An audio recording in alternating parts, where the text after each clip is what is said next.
didoain orang tidak terasa karena kita sibuk sama urusan fisik. Coba Bapak sesekali berpikir diam, tenang, zikir, lagi tenang begini, terus ada orang doain kita, itu kita ingat dia tuh. Jadi kita sebenarnya dengan alam gaib itu dekat sekali, sangat-sangat dekat ya. Maka Bapak, saudara, sahabat yang dimuliakan Allah, harapan saya kalau ada sahabat atau saudara kita, keluarga kita meninggal, tetap acara tahlilan walaupun sedikit, nggak banyak, itu diadakan. Itu seneng banget itu Pak. Ya. Apa dalil lainnya? Ada dalil ahlu dusur, masih ingat nggak tuh? Ahlu dusur ini orang-orang kaya. Ini diprotes oleh orang-orang yang disebut ahlu sufah, santri sufah. Santri sufah ini puasanya banyak, zikirnya banyak, tapi nggak bisa sedekah. Datang kepada Nabi protes, wahai Rasulullah, itu orang kaya bisa sholat kayak kami, bisa puasa kayak kami, tapi kami nggak bisa kayak mereka. Apa itu? Mereka sedekah dengan kelebihan harta, kami nggak bisa. Ini Abu Hurairah yang cerita. Lalu Nabi mengatakan, bukankah setiap tasbihmu sedekah? Hadis Bukhari Muslim itu. Bukankah takbirmu sedekah? Berarti bisa nggak kirim la ilaha illallah subhanallah ke orang meninggal? Bisa, karena dia sedekah. Sedekah pasti nyampe Pak, walaupun bukan keluarga kita. Pasti nyampe, dalilnya banyak. Dalilnya lebih dari 30 dalil. Mau dibacain sampai besok pagi nggak selesai Pak. Jadi kita baca subhanallah bihamdi, itu ada Ustaz ya. Subhanallah bihamdi, subhanallah, itu nyampe karena itu sedekah. Nggak usah gitu Bapak ini nggak percaya, ya sudah. Qaulun ma'rufun shadaqah. Kata-kata yang baik juga sedekah kok. Kalau nggak sepakat diem aja lah. Ya, ngomong yang baik, ikut berduka, kami doakan semoga bla bla bla. Itu udah sedekah itu. Kalau nggak mau baca ya. Senyum sedekah. Tapi senyumin orang meninggal nggak bisa Pak. Maka Bapak ini bisa ngirim Fatihah ke orang meninggal, orang tua. Baca subhanallah, alhamdulillah, Allahu akbar setiap hari, kirim kepada orang wafat, nyampe. Kalau nggak percaya mati aja dulu Pak. Kalau saya ngerasain pas hidup soalnya. Sering ngerasain itu, karena kita jamaah kita sering baca Fatihah dan kita merasakan itu. Sering terasa sama kita. Dulu ada jamaah stroke pas zikir-zikir zaman-zaman dulu, zaman-zaman rame Ustadz Arifin. Ya. Udah nggak bangun-bangun dari ini, koma udah hampir sebulan. Kedengeran sama panitia minta.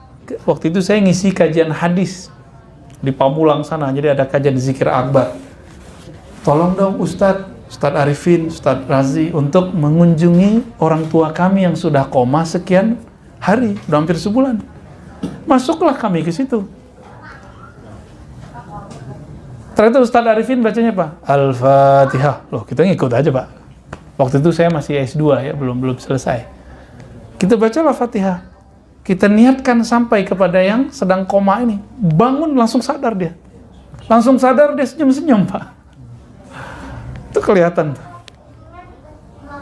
Makanya kiai-kiai dulu sering dimintain air sama orang kan, dibacain doa. Itu nyampe Pak langsung. Kesimpan langsung dia. Jadi tidak ada di alam semesta ini kecuali dia menyimpan memori apa yang kita katakan. Itu sebabnya tanah Madinah itu, kalau versi orang belajar tentang ma'rifatun Nabi, itu lebih afdol dari Mekah. Kalau versi orang belajar ma'rifatun Nabi. Tapi kalau belajar ma'rifatullah, Mekah lebih mulia daripada. Jadi ini beda bab aja, ya, beda bab. Karena tempat yang paling lama Nabi ibadah secara sempurna itu Madinah. Namun yang lebih tua adalah Makkah. Maka Nabi ngomong gini, ya Allah, Makkah itu telah dimintakan kemuliaannya, haram itu artinya mulia, kemuliaannya oleh Nabi Ibrahim. Maka aku memintakan kemuliaan Madinah di hadapanmu. Kira-kira Pak, lebih mulia Nabi Ibrahim atau Nabi Muhammad? Berdasarkan itu lebih mulia Makkah apa Madinah? Jadi dari kacamata kenabian lebih mulia Madinah. Tapi dari kacamata sejarah tentang tauhid lebih mulia Mekah. Jadi walaupun ada hadis sholat di Mekah 100.000, bagi saya sholat di Madinah lebih dari situ. Yang Raudhah itu, Pak. Ya. Nah, berdasarkan ini, nah kita kan juga sholawat, bener nggak? Jadi tadi doa-doa itu gantung semua. Sampai tadi Ustadz baca sholawat tuh langsung naik ke atas itu, Pak. Nggak nyadar kan? Pada ngelamun ya, pengen cepat selesai. Itu sholawat mahar naik ke atas.